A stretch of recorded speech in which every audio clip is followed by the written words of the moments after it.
Welcome back. On this episode of the Mindful Money Podcast, I'm chatting with Adam Coelho. Adam is the host and executive producer of the Mindful Fire podcast.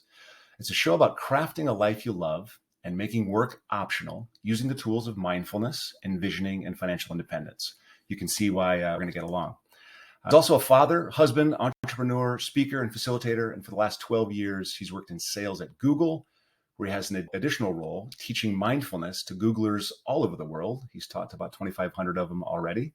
Adam, I have a lot to talk about with you. I hope we have a good time. Welcome to the Mindful Money Podcast. Thank you so much for having me, Jonathan. I'm excited to be here, and I'm sure we'll have a lot to talk about. So we're just starting off, where do you call home and where are you connecting from now? I am living in New Jersey now. I grew up in Florida, spent 10 years out in the Bay Area, where I think you are, and I moved over here during the pandemic. So basically abandoned ship on San Francisco, moved in with my in-laws, then found a place here just south of New York City, near the beach in New Jersey. So you grew up in Florida. I did. So the first thing I would like to get into is what did you learn? So you're an entrepreneur now. You've been entrepreneurial. I read some of your bio and listened to some of your other interviews. You've sort of pursued entrepreneurship out of the gate. Where'd that come from? What did you learn about money and entrepreneurship growing up? It's a great question. I think I learned it from observing my parents. My parents were small business owners from a early age, I guess around like 10. When I was about 10, they weren't 10, I was 10. And they started an assisted living facility in Florida. And they quickly grew from one small, like 6-bed facility to 6 facilities over the course of like 3 or 4 years. And, what I think really stood out for me is just the level of freedom that gave them to choose how they wanted to live their life. Sure, it was stressful. It was very stressful, and it was limiting in some ways. But what I observed was they could go on vacation whenever they wanted. They could go to every soccer game, every baseball game, all of those things. They were available to do that because they were the boss. And we would go away for like a month in the summer. My dad's from Portugal.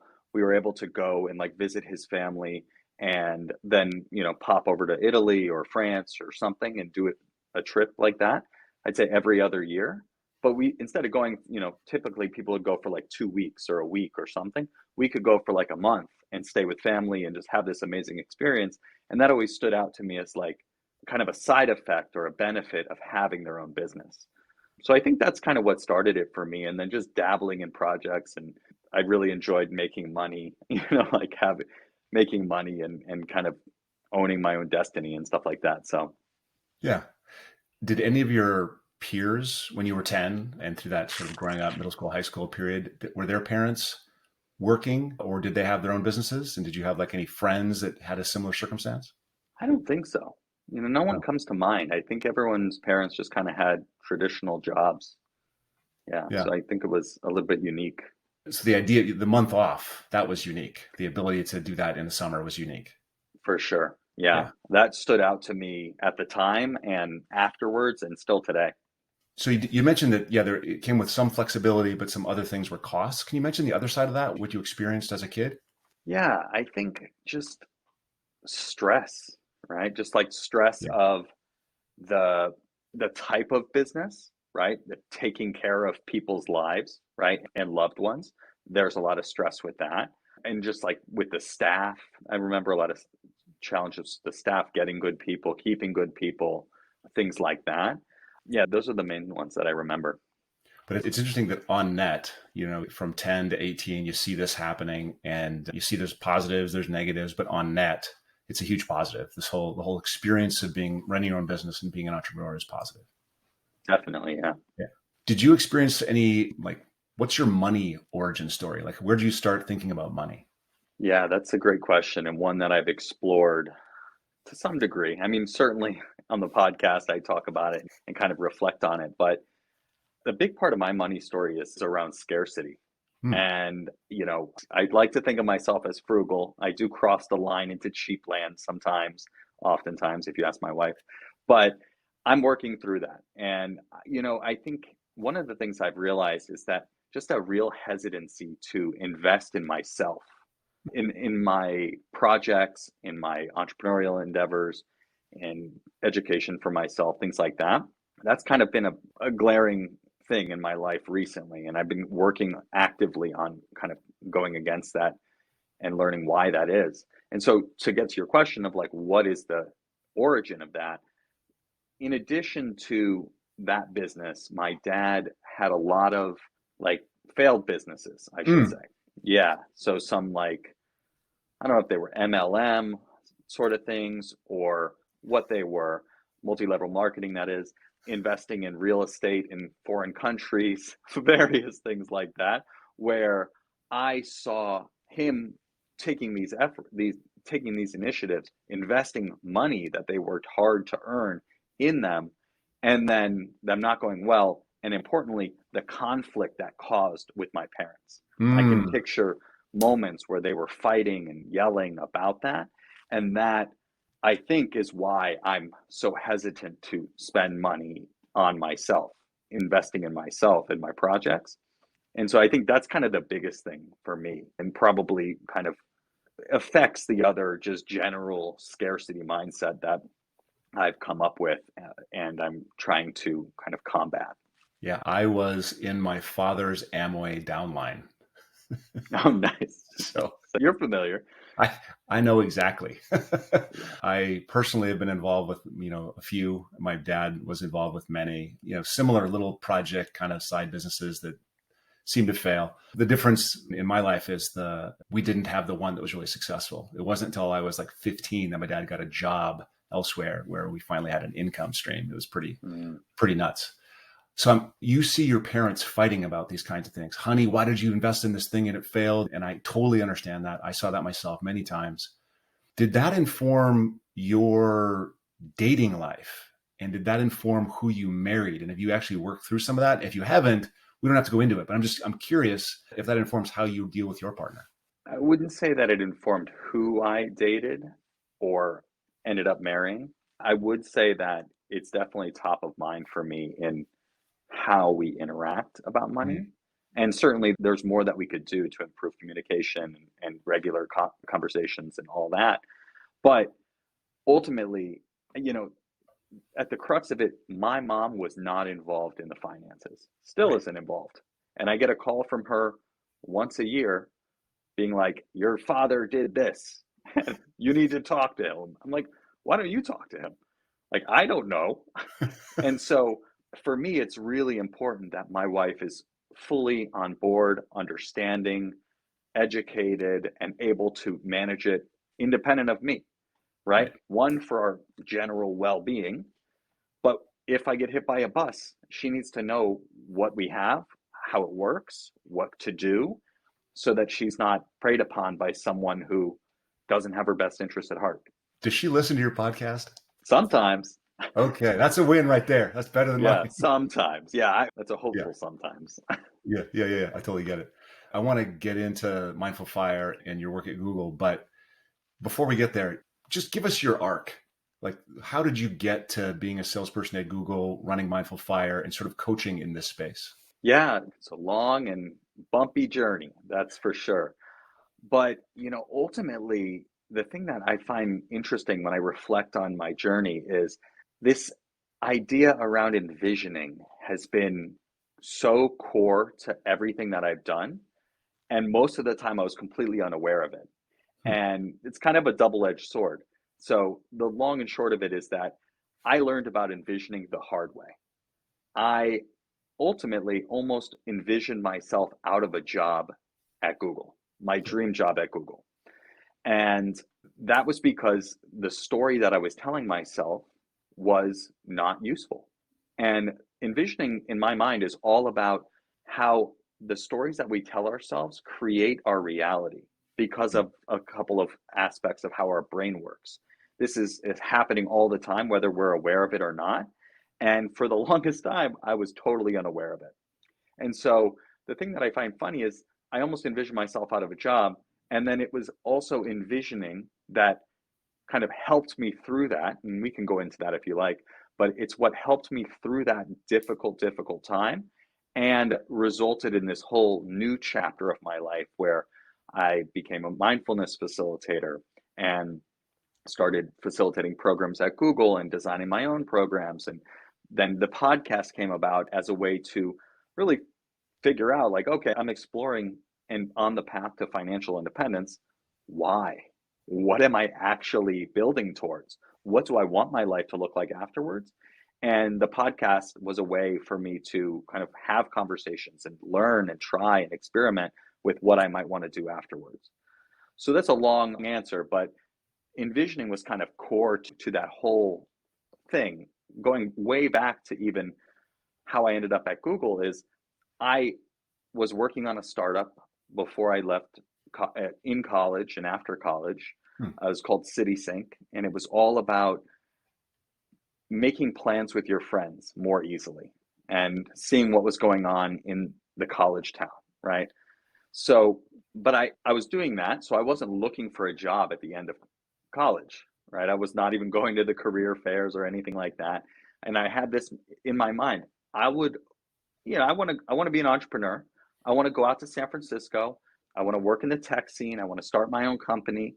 And there are really only two companies I'll work for, Google and Apple. And then at some point, I got a Facebook message from a woman that was in one of my classes, and she had interned two summers at Google, and said, hey, my team there is looking for people, thought of you, maybe you'd be interested. And long story short, like 4 or 5 weeks later, I was living and working in California, working for Google. Yeah. There's two threads I want to pull on there. The second one's a little more difficult, so I'm going to start with the first one. So you envisioned yourself almost into a hole, and then you sort of envisioned yourself out of the hole. So what that makes me think is there's a step that comes before envisioning. Like you have to really connect with what's important to you before you envision. Like you have to really ground yourself in that. Do you think that's accurate? I would say that if you're intentionally envisioning, yes. I would say that envisioning is happening all the time, whether we're aware of it or not. Got it. Yep. And so maybe it makes sense to explain the brain stuff now. Sure. So when I say that envisioning is happening all the time and that our stories create our reality, what I'm really referring to is the way that our brain works. And so there are two aspects that I teach when I teach envisioning. The first is neuroplasticity. It's the idea that everything we think, feel, and pay attention to changes the structure and function of our brain. It's sometimes thought of as neurons that fire together, wire together. And so the things that we repeat over and over again become well-worn paths in our brain and are more likely to happen in the future. And so if you think about any skill that you've ever learned, playing the guitar, for instance, at first it's completely unnatural. The finger movements make no sense. The sounds make no sense. Even holding the guitar is awkward. But as you do that more and more, those things become much easier because the neurons associated with those, the neural networks associated with those, become well-worn paths. And so this is happening all the time with the stories that we're telling ourselves. And again, many of those are unconscious stories because we've been telling them for so long we don't even notice. Now, the second thing is that our brains are predictive. So there's a study by a woman named Regina Pali called The Predicting Brain, and she says that even before events happen, our brain makes a prediction of what is most likely to happen and sets in motion the thoughts, perceptions, emotions, and even physiological responses for what's expected.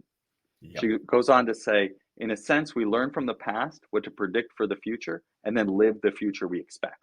And the way I think about this is we're telling ourselves stories about how our life is going to be, and then we're acting out those stories. And so this is happening constantly. Our brain is predicting based on our experience all the time. And the neuroplasticity is kind of what it uses to predict, right? And so I think of thoughts and stories that we tell ourselves as seeds.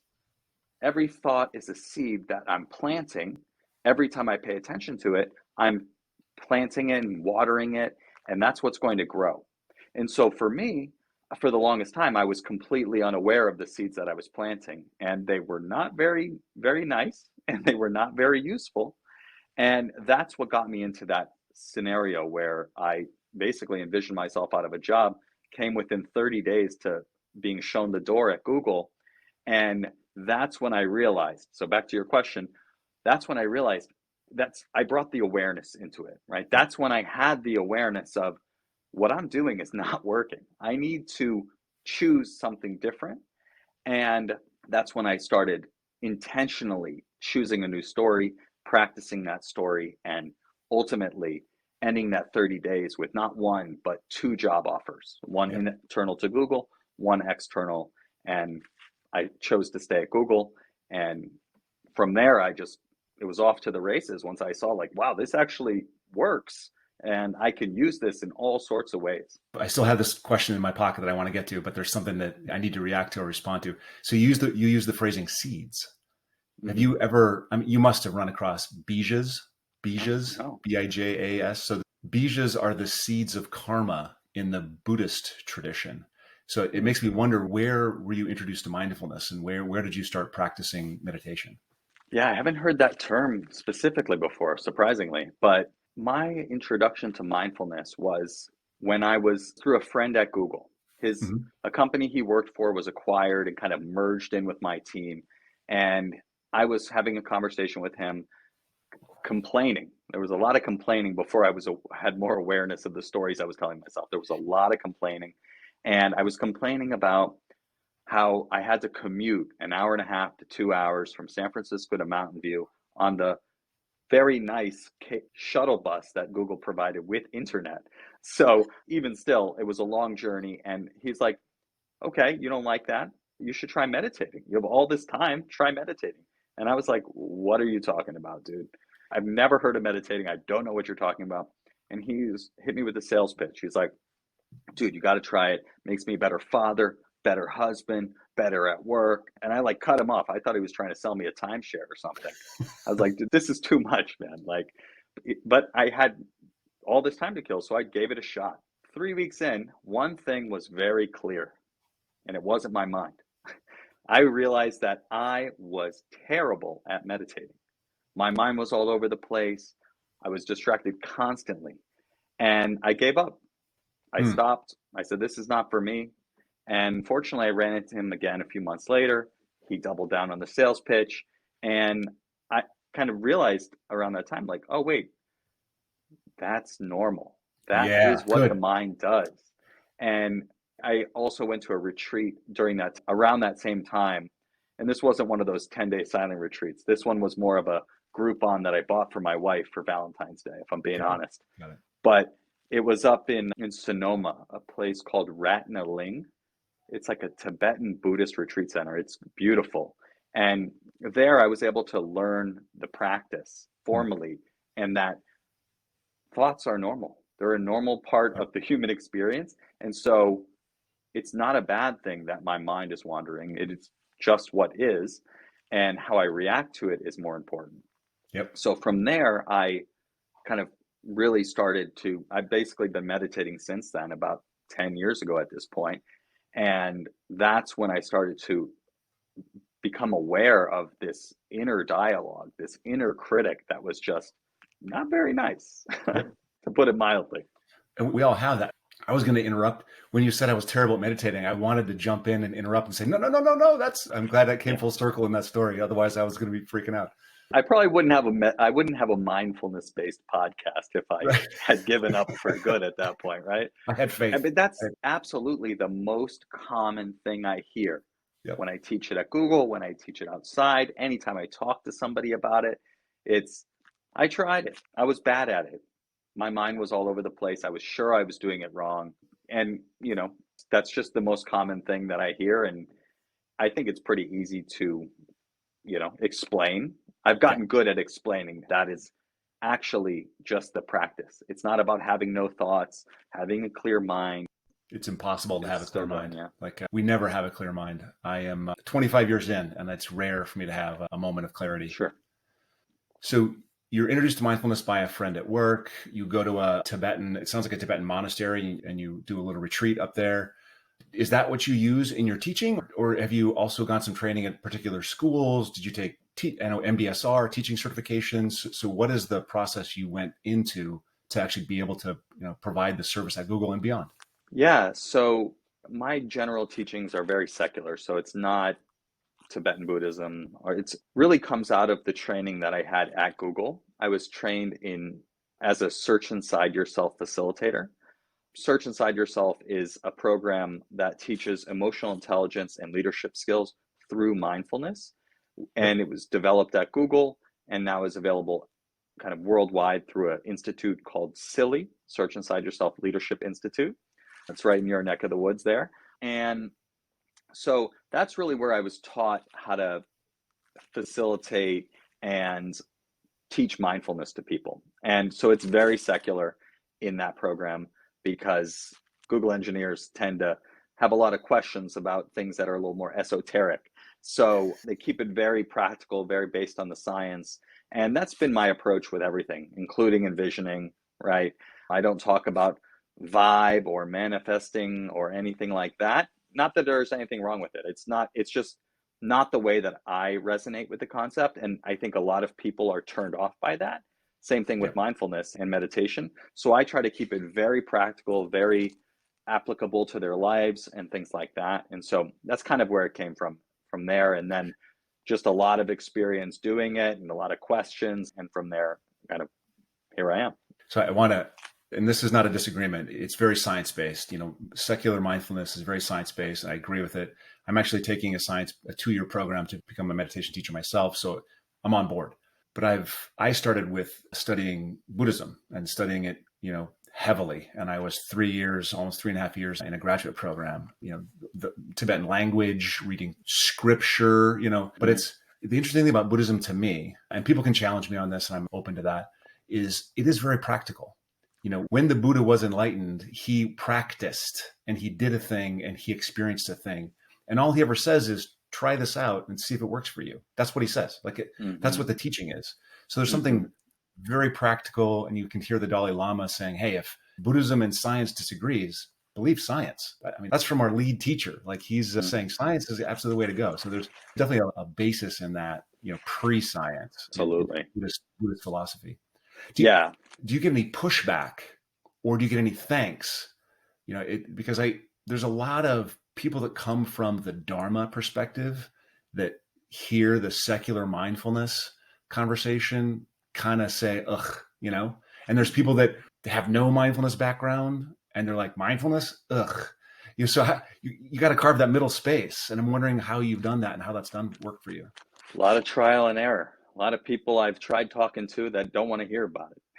My brother, my parents, sometimes they've come around to it. I think the best thing that I was taught is when the student is ready, the teacher will appear. That's kind of how I try to show up now. It's like, I'm not going to preach it to you. If you want to learn it, I'm happy to teach you, but I'm not going to go preaching it because it just wasn't effective. To your point about Buddhism, I totally agree. I think it's very practical.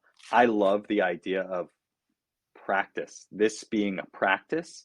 I think it really can be applied to all of our areas of life where sometimes it doesn't feel like a practice, right? Business or work. But if we can think about everything as a practice, just showing up and trying and learning and growing, I think it's really powerful.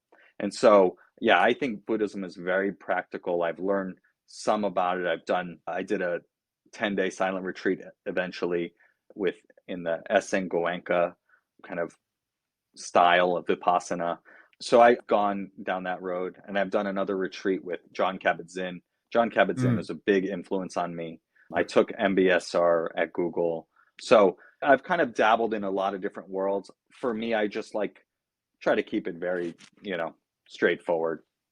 Yeah. Make it digestible. And that's one of the beautiful things about mindfulness, right?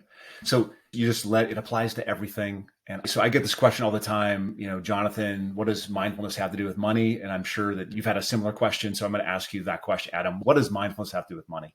It's a great question. For me, it really comes down to awareness and choice. I think that money is one of those things that we ignore, right? Just kind of like my own, negative thoughts, right? It's just like, I'm just going to move on, keep looking forward, not going to pay attention to that. And money is that for a lot of us. There's all sorts of reasons for that. But Mindfulness allows us to look and pay attention to what's going on with our money with a kind, curious awareness, right? Can I look at, how much money do I have? How much debt do I have? Can I try to come to that without judgment, without ridiculing myself for past mistakes? And then once I start to have that awareness, I can choose what I want to do about it. I can choose how I want to move forward. And ultimately, the more that we do that, we can start to choose how we want to live our life, right? We can use money as a tool to create the life that we want. And so when I think about mindful fire, as I talk about it on my podcast, it's really crafting a life you love and making work optional using mindfulness, envisioning, and financial independence. Mindfulness helps you know yourself, awareness of self, what's important to you, what you care about, what your money situation is, and your money beliefs, like we talked about before. Envisioning is thinking really big about your life. What do you want your life to look like? Often we have such limitations on how we think about our life. And I like to have people just set all of that aside and think really big, and then use our predicting brain to make that happen. And then financial independence essentially pays for it all, right? But to use financial independence to make that life vision happen for yourself, you need to first have awareness of what the situation is. And I think a lot of people don't even have that. How much money do they have? Where do they spend their money? How is it invested? What kind of debt do you have? And what do you need to live the life that you want to live? That's all awareness. And then choice comes in where it's like, okay, now that I know that, maybe I can stop spending so much money on this thing that I don't really care about and start spending more money on this thing that I love. And so that's kind of how it comes together for me. Yeah, I think you've hit on the three, you sort of the awareness of spending, the awareness of, financial status, and then the awareness of what's really important to me so that I'm making the right decisions. So those are the kind of three things that I think are really important as well. There is, and I'm going to loop this back around. This is the question I've been holding on to in the back pocket because I think now's a pretty good time to talk about it. Let's do it. It sounds very privileged from a place of, and when I say it, it sounds just as privileged, right? You're a Google, I'm at a large wealth management firm. And to say to somebody, yeah, just develop those right beliefs and you can be successful too. That's when I don't want to be disingenuous. I want to be honest and I want to say, yes, it's hard. Yes, you got dealt a raw deal. And so talk to that person for a second. What do you say to that person that's like, you know what, this whole idea of work optional, ridiculous. Yeah, it is absolutely a privilege to even think about this, to even have the Yeah. space to think about this, because so many people in our world and in our country are just hand to mouth, right? Like, let me make the money and then I got to put food on the table for my family and I got to keep moving forward. And I don't have the privilege to even think about this. Yep. So that is very real. What I would say to them is to dream, right? To think beyond their current situation, even if it feels forced, even if it feels impossible. And this envisioning exercise that I lead and have available on my website and that I teach, as part of Search Inside Yourself and elsewhere, is really just like, if you set aside all the limitations that you have, all the constraints, ideas of what's possible, you set them all to the side and you think, 5 years from now, I'm sitting at my kitchen table and I'm writing out how amazing my life has gone. If everything goes better than expected, what does my life look like?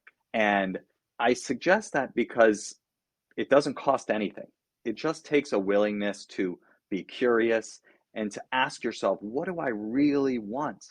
And it allows you to start planting those seeds, right? Once you have the idea in your mind, it already is more possible and you can already start moving towards it. And with our predicting brain, we can't help but move towards it. And the more we practice it, the more we water those seeds, the more we're able to move towards it. And then you start to figure out, okay, well, I want to have this life. Okay, well, maybe that means I need to go to college or I need to go back to school or I need to get a better job. How do I do that? Oh, well, I could Yep. take this class at the community college, or I could find this resource that helps people in this situation. It just starts the path starts to reveal itself as you start walking down it. And Yep. so this is all to say, absolutely a privilege to even think about this. But for me, I would always counsel people to start with the dream because it's very motivating and it's Yep. very energizing. And the power of our brains start to make it happen little by little. And as you start to notice it more, it just accelerates.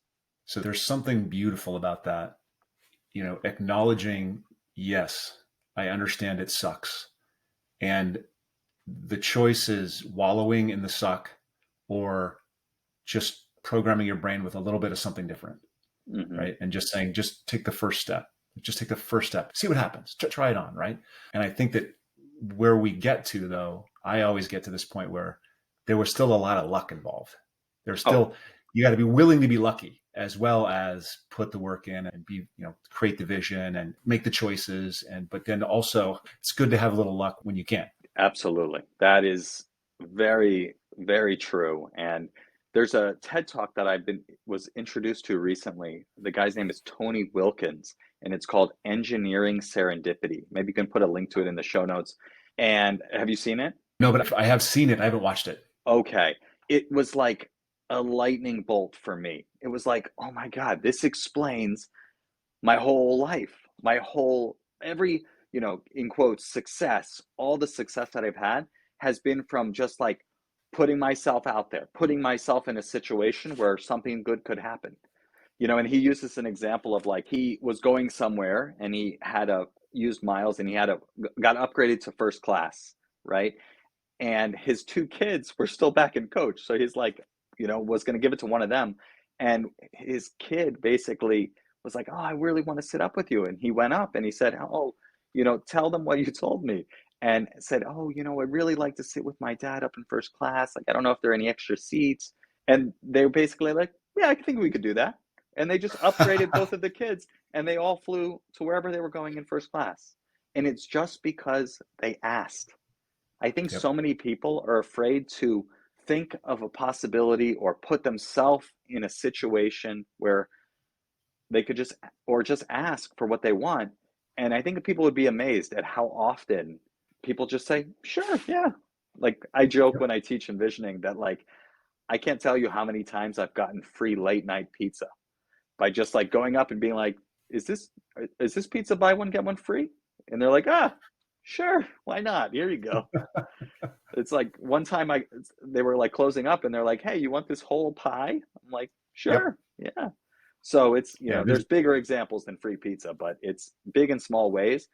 I would highly recommend that TED Talk. It was fantastic. And actually, he's going to be on my podcast because I put myself in a situation. I shared the video and a workshop that I'm in now, or a mastermind that I'm in now, where I'm back to investing in myself. I'm putting myself out there, investing in myself. The person running that mastermind tagged someone who knows him, and I asked for an introduction, and now he's going to be on my podcast. There you go. It's It comes amazing. together. How were you introduced to FIRE? Another good one. This was a situation where I was 5 years into my career at Google, where I've been for going on 13 now. And I was making money. I was saving money. Luckily, I wasn't spending all my money, but I really, beyond my 401k, I had no idea what I wanted to do with it. I was afraid to make the wrong decision. I was afraid of the complexity, like so many people are. And I just did nothing. I just kind of kept moving forward. And fortunately, didn't spend all my money. But a friend of mine, shout out to David Moltz, he and I started the same day at Google. And he came to me, he said, hey, I want to start a side hustle. I want to do something with side hustling. I don't want to do anything with ads. We do ads all day. I don't want to do anything with ads. And I said, why don't you go learn about investing? Like that's going to be very good for you to do that. So he went and learned all about investing, found the Financial Independence Retire Early movement, found Choose FI, a show which I was actually lucky enough to be on, thanks to Envisioning. That was episode 420 on there. But he came back and taught me everything about it. And I just started making little changes. I started automating my investing into index funds. I learned about what's called the mega backdoor Roth IRA. Like I didn't realize that beyond the 20,000 now that you can put in your pre-tax 401k, you can actually put like 60 grand total in those type of accounts. And so I just started doing that. And my network just started going up and up and up because it was growing tax-free during a very good last 10 years. But I just started opening my mind to like, wow, there's this whole world and possibility. Before I had learned of, I think what really clicked for me was that I don't need $10 million to Yeah. retire, in quotes. I don't, honestly, $10 million, infinity, it kind of felt like infinity, right? Like it felt like there's Yeah. never enough money to retire. So I just guess I'll keep working. But once I realized the 4% rule, which basically is that once you have 25 times your annual expenses, you can live off of your investments as long as you don't, your lifestyle stays kind of costing the same amount. That was a lightning bolt moment for me as well. I realized, wait, if I want $100,000 a year to live on, I need $2.5 million. That's a lot Yep. of money, but it's not infinity and it's not even $10 million. It Right. seemed much more possible to me. And that really was like, wow, then I dove down the rabbit hole and eventually kind of brought mindfulness together with it. And that's why I have the Mindful Fire podcast.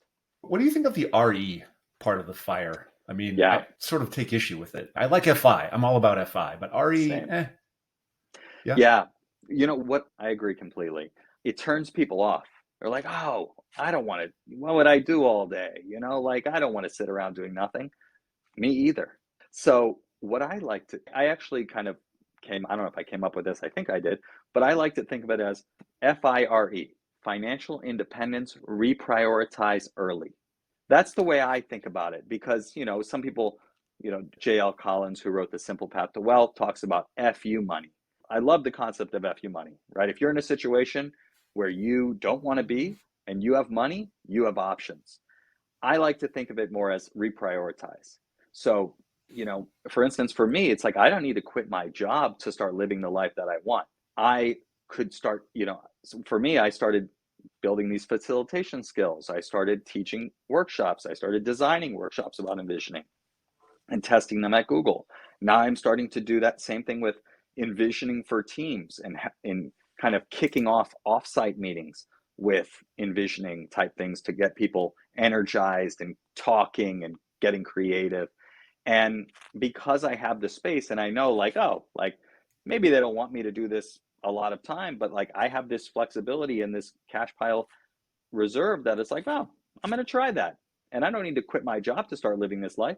I can just start doing what I call my on the job side hustle, which is the mindfulness stuff. And I can start facilitating these programs and start living into that post-fi life.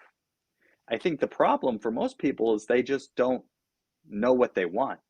Like we talked about before, they don't Yep. have a vision. I think we said before we started recording, I was at like a happy hour with 6 of my Google colleagues the other day. Smart, intelligent, interesting people. I said, what's your vision? What's your vision for your life? Nobody had a vision. And they thought I was Yep. crazy for asking. And I don't know if they just didn't want to say, but I got the sense that they didn't actually have a vision. And Nope. that's really the first step, right? So I'm all about getting clear on what you actually want. If you're already on the path to FI, I think there's a lot of people, 5 years or less from FI, financial independence, and they are like, what am I going to do afterwards? Like, I've been pursuing this goal for so long. What do I actually want on the other side of it?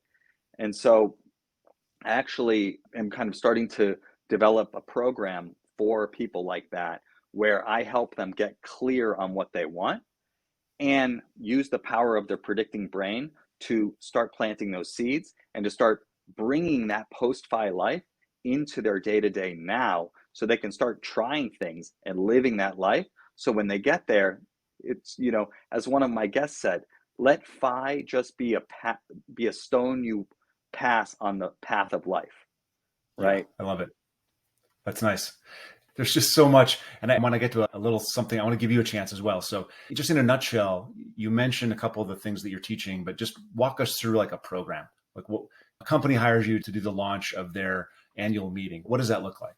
Yeah, this is very much developing right now. I had done one in the past and it's been in the back of my mind, but I'm like actually like operationalizing it, having conversations about it. Funny envisioning story there, but I feel like you ask me a question and then I come up with like five stories and then I eventually get back to the point. But quick story. So I been playing with this idea in my mind and in my journals and stuff like that. Like, what might this look like? And I was like, okay, I have this idea. I need to talk to people who plan these type of meetings. So at Google, those are administrative business partners, executive assistant type people. And I was like, okay, I got to talk with one. So I know a few. And I was standing in the cafeteria at Google, and up walks this woman who I had known from California, Ashley. Haven't seen Ashley in 5 years. Never, the last time I saw her, we were both living in California. Now we're both working and living in New York, New Jersey area. So she walks up to me and she says, "Hey, how you doing?" And I was like, "Oh, wow, great. Nice to see you." And she's like, I'm like, "What are you doing?" She's like, "Oh, I'm in a business. I'm still an admin." So she was an admin when I knew her. She took a stint on a team that plans executive summits and events, and then is back being an assistant. And she said, "Oh, yeah." I was like, "Oh, I'd love to talk with you about this thing whenever you have time." She's like, "Oh, that's great. I'd love to talk with you. I actually got to go. I'm at an offsite right now." So it's like, this is exactly, couldn't be more aligned with what I envisioned. So I speak with her. She says, "Give me an elevator pitch." Okay, great. She introduces me to another person with that elevator pitch who basically leads meetings with high level teams that like the CEO comes to these meetings sometimes. And she says, "Okay, give me a one pager and focus on why would they take time out of their busy schedule to invest time in this when they have so many pressing things." And so this week I created that for the first time. And then I sent it to Ashley and this other woman, Jackie. Wasn't even going to send it to Ashley because she didn't ask me, but I did. 5 minutes later, she emails me back and says, "Adam, can I book you for the June 20th for this session for an offsite?" Boom. Boom. It's the engineering serendipity, right? Like I just put myself out there. I had the vision. And so that is a long way of saying this stuff, it works. And it seems like magic, but it's not. It's the fact that I'm planting the seeds in my mind and I'm ready to see it. I want to be clear. You're in Google and you're doing this to groups and teams in Google. At this point, yes. Yeah. Yeah. The The idea is to vision. expand it beyond that eventually. Yeah. Exactly. The vision. Okay. And so I'm like at the point now where I'm like testing this and refining it. And so I'll do that session. I might do another one for a client and in a couple weeks. And so it's very much like, let me do this. Same thing I did with the envisioning workshop, which is more like envisioning the life that you want, which is growing into kind of like a multi-week program, coaching program that I'm kind of creating right now. But to your question of like, what does that program look like? What does that workshop look like for teams?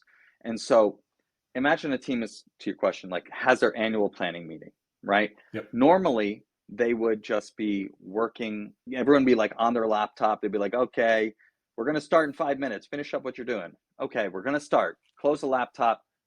Then they just get straight to it. They just go right into it. Someone's talking at you for the next 8 hours and everyone's wondering, when's happy hour? I can't wait to happy hour. So what this looks to do is, instead of that, start with kind of an expansive space where we do a little arrival meditation. And I wouldn't even call it that for most people, right? I would just say we're just going to breathe. We're going to fully arrive here, transition into the space. And then I introduce the concepts we've been talking about: thoughts as seeds, our predictive brain, why envisioning works, and kind of giving them permission to trust me to try it, right? And then let's envision personally, right? What is your vision for your life? Then apply that to the team setting. What's your vision, your 3-year, 5-year vision for the team, the business, the partnership with the client or whatever it may be? And then bringing it back, facilitating some discussion about that, and then bringing it back to how do you fit into making that happen? And how does that help you move towards your vision.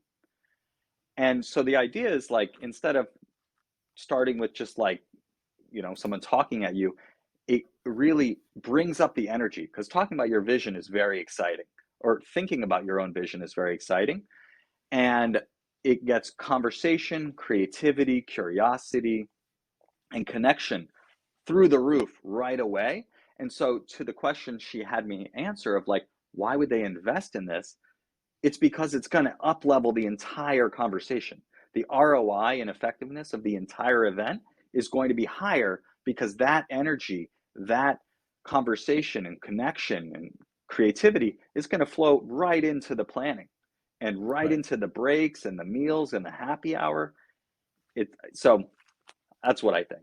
As you can Yeah, yeah, tell, yeah, yeah. I'm a little revved up about it. I'm excited. Yeah, yeah. No, it's good to be revved up about it. Just, I want to I do this in every episode. I want to provide for listeners a simple to do and a simple not to do. So if you have a new coaching client, they want a quick start. What's just one, I kind of know I think I know what you're going to say, but surprise me. What is one thing they can do today that will give them better outcomes? I'm glad you asked, because I actually created a resource for your audience. Is it okay if I share that? Please, this is the Okay. time. Okay. So we'll edit that. But so I'm glad you asked, because I actually created a resource for your audience.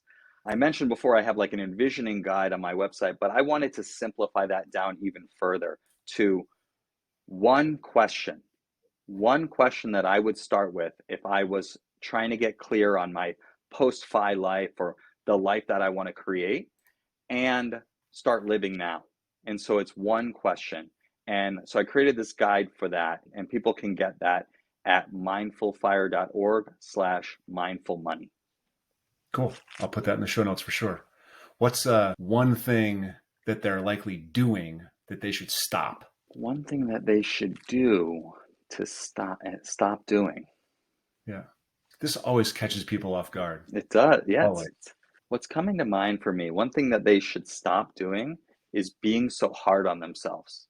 I don't know Hmm. why that's coming up, but especially when it comes to money, it's just bring a mindful, kind, curious attitude towards yourself and whatever's going on in your life, right? We're going through tough times. We've been going through tough times, not likely to get any easier. Cut yourself some slack. You're doing great. You're doing great. As what Tom Papa, the comedian, he had a whole show called "You're Doing Great." And this is advice for me as much for everybody else. I'm all about envisioning, right? So my mind races forward to the next thing, and I get overwhelmed by all the things I need to figure out to make these programs a reality and everything. And I tend to overlook all the things, all the progress that I'm making, all the great things in my life, all the great things that I'm doing. But the more I just relax into the experience of life, into enjoying what I have already, the happier I am, and the more quickly I move towards things that I want. The big realization for me, and this is maybe another good one for people to try doing, is like, once you're clear on the vision that you have for your life, take a look, shift your attention. How do you already have that thing that you want? That's been the big realization for me over the last years, really, is like, all those things that I say I want, I already have. I want to Hmm. be an entrepreneur, right? Sometimes call this the if only mindset. If only I could be an entrepreneur. If only I could retire early. If only I could teach mindfulness and get paid for it. But when I shift my attention slightly, ever so slightly, I can realize, wait a second, I already have that. I teach mindfulness at Google and I get paid for it. I am an entrepreneur, right? And I can live my post-fi life right now by getting clear on it, planting the seeds in my mind, and starting to take action little by little to create that life now. Just before we wrap up, what is one thing that you have recently changed your mind about? One thing that I have recently changed my mind about. We're talking about neuroplasticity here. This should be just like, Yeah, I know. Oh my God, this is stumping me. One thing that I've recently changed my mind about is just coming back to the idea around like what got me into the problem with envisioning myself out of a job in the first place. The idea that I need to leave Google and be an entrepreneur full time. right? And this is a thing that I have to change my mind on again and again. And my wife continually reminds me of this gently and kindly, thankfully. But what I've realized is like, I have everything I want, right? I've gotten my work in a situation where I can do these things that I want on the side. I can have the security of the job, and I can go into these beautiful offices and hang out with smart people and interesting people and all these and have these opportunities to learn and grow. I don't have to run into this world where I'm an entrepreneur. It's like, no, I can be an entrepreneur and have a job. And so Yep. I change my mind on this again and again. I get caught up in this future. I got to do this, I got to do that. And my wife reminds me, no, like, one, you're already doing it. And two, you don't need to do anything different right now. I see a lot of a similar energy that you carry that I have. That's this, I'm doing something I love, but I start doing something else at the same time. And I grow that thing. And then I start doing something else at the same time. And I work on grow that thing and I start doing something else at the same time. I know that you listen to episode 0, right? And so Mm-hmm. that a lot of this whole podcast and the purpose of this is to honor my brother, right? I think that one thing I would hope that you figure out is that you matter without all the stuff that you do and accomplish. Because I think that I have to remind myself of that and to let myself slow down. And I think you're doing great work and I think you should keep doing it. And I think that it's okay to not always attack the next thing. Like, you know what I mean? I don't know if you have thoughts in that path or not. It's just the loss of my brother changed a lot of that for me. A lot of that, I got to do a new thing, got to do a new thing, got to do a new thing. Yeah, no, I'm getting goosebumps just hearing you talk about this because it resonates so much with Yeah. how I live my life. And even with all the mindfulness, even with all of this knowledge and practice, it's still that energy, just like never enough, keep Yep. going. And yeah, there's been a lot of moments, I just found out this week that someone I used to work with when I first started at Google passed away suddenly in December. And it's just it's not all about striving and achievement. And I appreciate you saying that I'm valuable without all of that.